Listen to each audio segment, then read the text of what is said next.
का बताइए ननदो।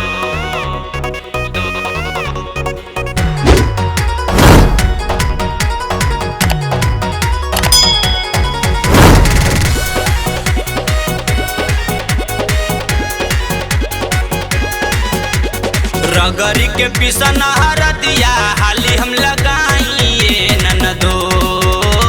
रगरी के पिसना हरदिया हाली हम लगाइए ननदो। गवन की रात के हाउ पटल दर्द का बताइए ननदो। गवन की रात के हाउ पटल दर्द का बताइए ननदो।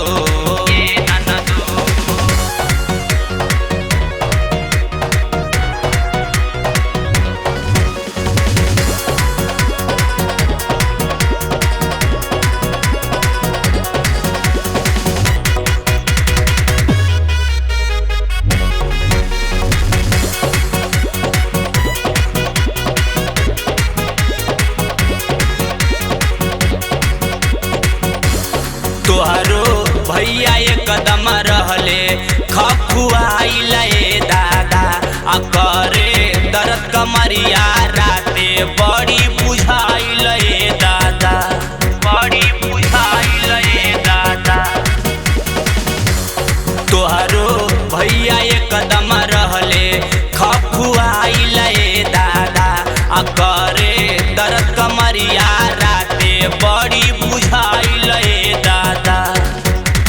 दियावा बुताई के पियावा देहुए सताइए ननदो।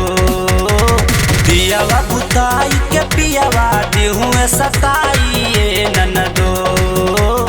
गवन की रात के हाउ पटल दर्द का बताइए ननदो। गवन की रात के हाउ पटल दर्द का बताइए ननदो।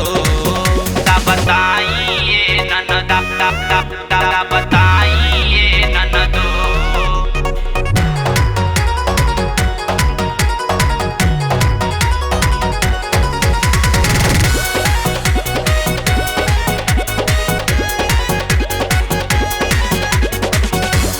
चंदन बाबू माजा ले ले ए ननदो हंसी हंसी हो। हमरो बलमु मनोज धके सूते कोरवा में कसी हो, सूते कोरवा में कसी हो। चंदन बाबू माजा ले ले ए ननदो हंसी हंसी हो। हमरो बलमु मनोज धके सूते कोरवा में कसी हो। जननी का ससुरा के होला सवादई बुझाइले ननदो।